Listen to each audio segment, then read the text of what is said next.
And now we'd invite Mr. Amit Narang, founder and CEO, Paymart India Private Limited, to acquaint us with his phenomenal growth story. The session is named Startup to Success, an Entrepreneurial Journey. Let's benefit from Mr. Narang's 32 years of experience in the financial sector. It's over to you, Mr. Narang.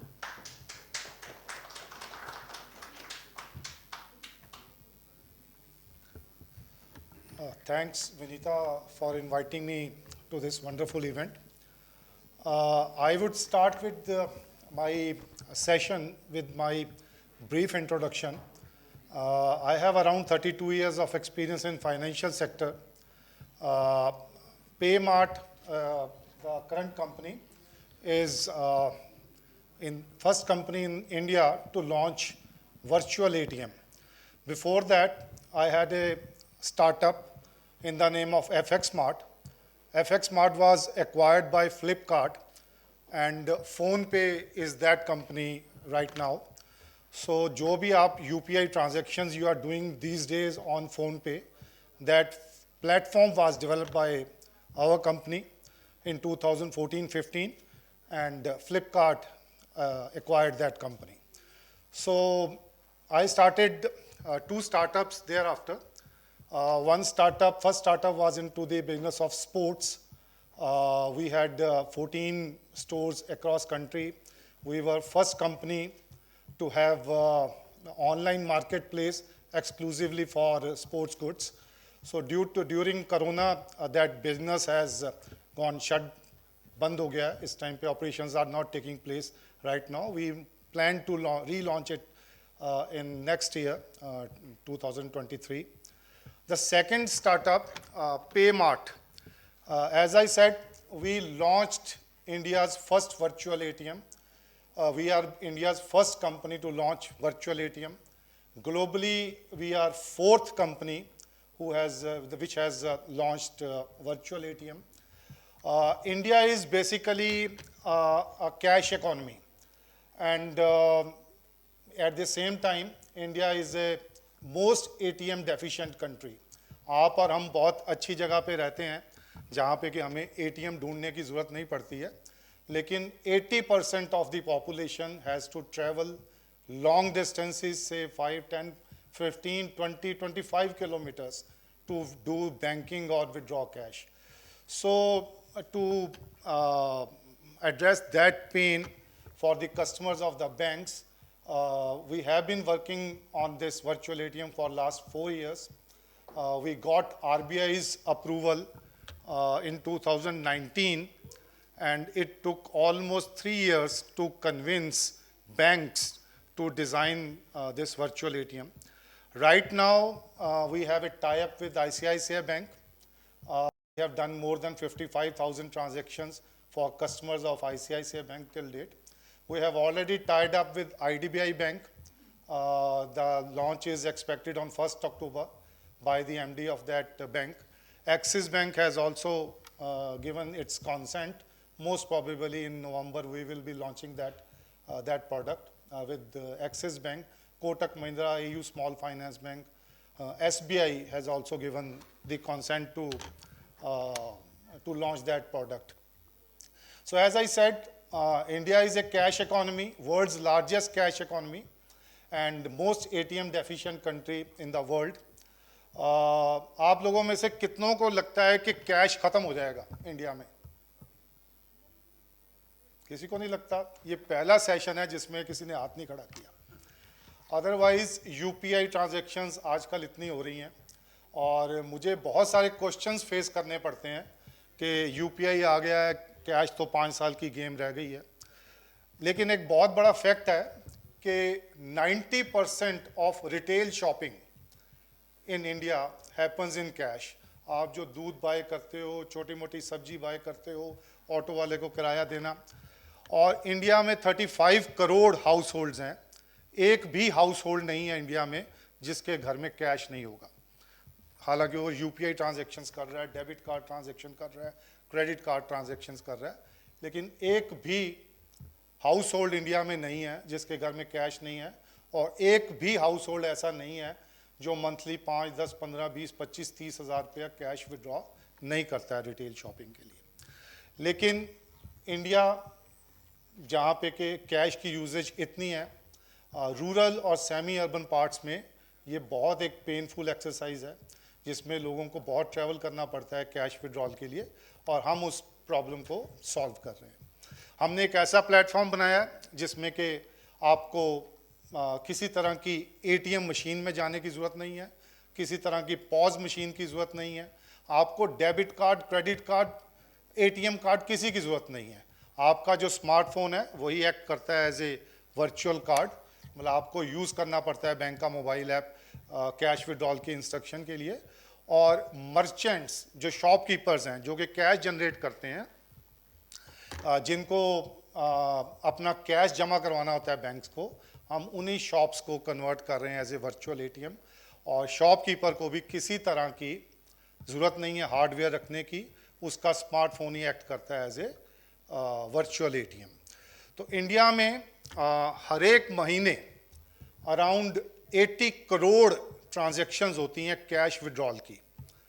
हर एक महीने 80 crore transactions होती हैं ATM से cash withdrawal की। इसके अलावा around 250 crore transactions monthly होती हैं जिसमें कि चेक देके कैश विड्रॉल किया जाता है। और टोटल अमाउंट जो विड्रॉल होता है बैंक्स और एटीएम में से अराउंड 13 से 14 लाख करोड़ रुपया हर एक महीने बैंक या एटीएम से कैश विड्रॉल होता है। मर्चेंट के पास वो खर्चा जाता है, मर्चेंट उस कैश को दोबारा से बैंक में जमा कराते हैं और बैंक से वो कैश फिर या तो एटीएम में आता है या बैंक की ब्रांच में जाता है। तो 90% रिटेल शॉपिंग जो है वो इंडिया में कैश में हो रही है। इंडिया में प्री कोरोना टाइम पे अराउंड 17 लाख करोड़ का हार्ड कैश था।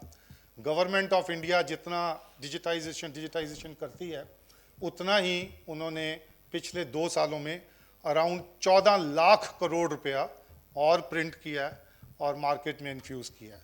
तो जो फिगर 17 लाख करोड़ रुपीस होती थी पहले कोरोना से पहले 2020 में, आज वो 31 लाख करोड़ का कैश इन सर्कुलेशन है, जिसमें से अराउंड 14 से 15 लाख करोड़ रुपया हर एक महीने विड्रॉ होता है, खर्चा जाता है मर्चेंट के पास और मर्चेंट दोबारा से उसको बैंक में कैश जमा कराता है। तो मेरा सब्जेक्ट जो विनीता ने रखा है स्टार्टअप टू सक्सेस, अभी तो बहुत छोटी सी सक्सेस है जिसमें हमने फ़ोन पे जो कंपनी है यूपीआई ट्रांजैक्शंस हो रही हैं। अभी एक बहुत बड़ी मार्केट है जिसको कि मैं एड्रेस कर रहा हूँ, जिसकी मैं सभी फिनटेक कंपनीज पेमेंट्स के ऊपर ध्यान दे रही हैं और उसको डिजिटाइज करने के लिए कैश विड्रॉल जो कि सबसे बड़ी मार्केट है इंडिया की, 90% मार्केट पेमेंट्स की ट्रांजैक्शंस की कैश होल्ड करता है, उसको डिजिटाइज करने के लिए कोई ध्यान नहीं दे रहा था।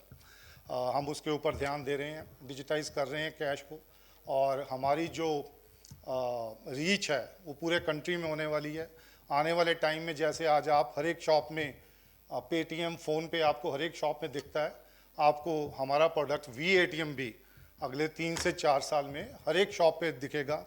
अगर किसी ने डिजिटली पेमेंट करनी है डिजिटली पेमेंट करे, अगर कोई कैश विड्रॉ करना चाहता है उस शॉप से कैश विड्रॉ करे। इंडिया में पेट्रोल पंप्स में इतना ज़्यादा कैश जनरेट होता है कि उसको ऑयल मार्केटिंग कंपनीज को पेमेंट करने के लिए वो कैश बैंक में जमा करवाना ही करवाना है। तो क्यों नहीं हम उन पेट्रोल पंप्स को वर्चुअल एटीएम क्रिएट कर दें। पेट्रोल पंप तो आपको हर एक रूरल, सेमी अर्बन पार्ट में मिलता है, तो उसी को हम कर दें। अभी 3 दिन पहले हम पोस्ट ऑफिस के साथ हमारा एक एग्रीमेंट हुआ है, रिटर्न में अभी बस अगले हफ्ते शायद हो जाएगा। तो पोस्ट ऑफिस 1,55,000 पोस्ट ऑफिस हैं इंडिया में। हम तो उनके साथ टाई अप करने गए थे कि पोस्ट पेमेंट बैंक के लिए आप हमारे से टाई अप करें जिसमें हम आपके कस्टमर्स को कैश दे सकें। तो पोस्ट ऑफिस के लोगों ने बोला कि हमारे यहाँ तो ऑलरेडी इतना कैश जनरेट होता है कि हमें उसको मैनेज करने के लिए प्रॉब्लम होती है। तो उन्होंने बोला कि हम आपके एजेंट बन जाते हैं, जिसमें कि हम आपके बिहाफ पे बैंक्स के कस्टमर्स को कैश देंगे। तो हमारा इंडिया पोस्ट के साथ एग्रीमेंट इसी महीने में, हालांकि वो बोलते हैं कि 1 हफ्ते में हो जाएगा, पर होता नहीं है, सरकारी काम है थोड़ा। तो मोस्ट प्रोबेबली 30 सितंबर तक एग्रीमेंट हो जाएगा और जनवरी तक हम पोस्ट ऑफिस के साथ भी लाइव हो जाएंगे। तो एक बहुत बड़ा हम इकोसिस्टम कैश विड्रॉल का बनाने जा रहे हैं। रिजर्व बैंक की परमिशन हमारे पास है, 3 बैंकों के साथ हम, एक बैंक के साथ लाइव हो चुके हैं, 2 के साथ लाइव हो जाएंगे और दिसंबर तक हम 5 बैंक्स के साथ लाइव होंगे। दिसंबर में लास्ट ईयर मोदी साहब ने इंडिया के टॉप 20 इंडस्ट्रीज की मीटिंग बुलाई थी, जिसमें कि अमूल बटर, अमूल दूध जो है वो भी पार्टिसिपेट किया। तो अमूल के जो सोडी साहब हैं एमडी, उन्होंने बोला कि हमारे दूध वालों को के अकाउंट में तो बहुत टाइम से पैसा पहुंच जाता है, एसबीआई उनका मेन बैंकर है, तो लेकिन उस दूध वाले को फिर दोबारा से सिटी में आना पड़ता है कैश विड्रॉल के लिए, क्योंकि रूरल इंडिया में एटीएम नहीं है, बैंक की ब्रांचेस नहीं है, गुजरात जैसी स्टेट में। तो मोदी साहब ने एसबीआई के चेयरमैन को उसी मीटिंग में बोला और एसबीआई के चेयरमैन ने आगे अपनी टीम को बोला, टीम ने मुझे बुलाया, मैं एसबीआई की टीम और अमूल, हम तीनों जाने 10 दिन आनंद में रहे, अमूल में बैठ रहे, अमूल की फैक्ट्रीज में जहाँ पे उनका हेड ऑफिस है, और वहाँ पे हमने पूरी स्ट्रेटजी बनाई और मोस्ट प्रॉबेबली एसबीआई के साथ भी 2-3 में, अभी हमारा उनके साथ रेट नहीं बना है, वो हम उनसे 12 रुपये कमीशन मांग रहे हैं पर ट्रांजैक्शन, वो हमें 5-6 रुपये दे रहे हैं एसबीआई के साथ, वो नेगोशिएशन चल रही है, लेकिन हो जाएगा 2-4-6 महीनों में एसबीआई के साथ टाइप।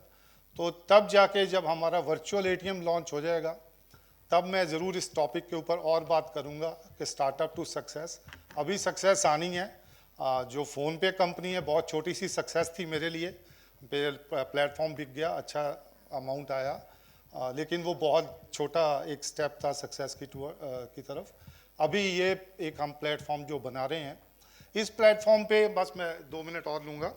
इस प्लेटफॉर्म पे आज हमारे आईसीआईसीआई बैंक है, axis bank, IDBI bank, Kotak Mahindra bank, AU small finance bank और शायद एसबीआई अगले 6 महीनों में हमारे इस प्लेटफॉर्म पे इंटीग्रेट हो जाएंगे।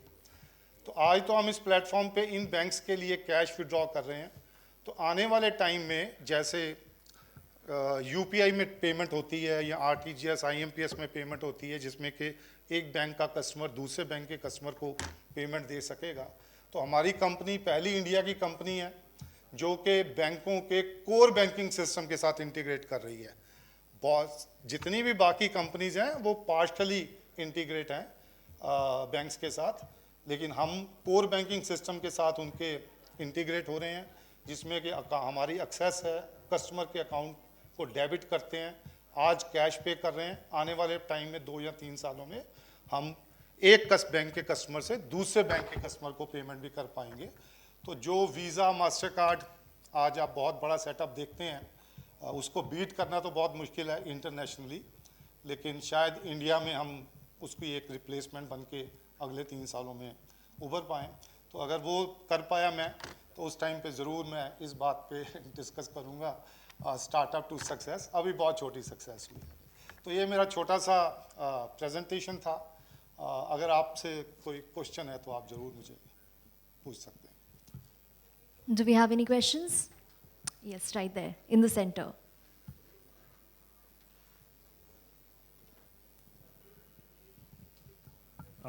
एक क्वेश्चन है मेरा, सो इट्स रियली इंस्पायरिंग, आपने first you tried something and that got acquired and right now it's being used as a backbone of Paytm.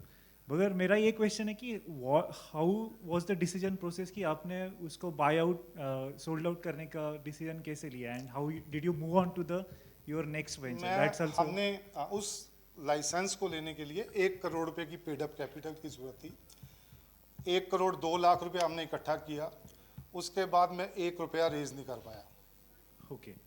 Payment raise नहीं कर पाया। उस टाइम पे पेटीएम बहुत हावी था, पेटीएम 2 रुपये कमाता था, 50 रुपये का कैशबैक दे देता था, तो हमारे जैसे स्टार्टअप के लिए बहुत मुश्किल था सरवाइव करना।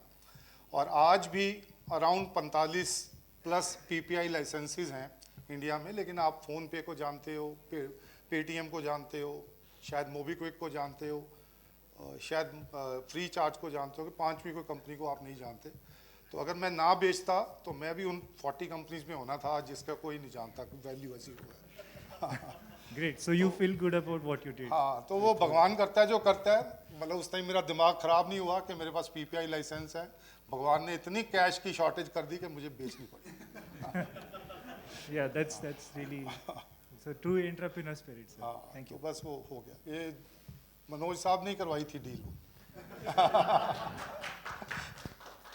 Do we have any more questions? So we can probably call this particular session to a close. But Thank before you that, very much.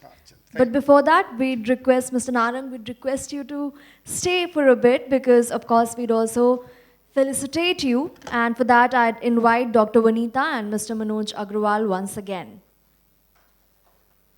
You'd see that fancy packet of Nutriorg. You'd find a lot of organic stuff there.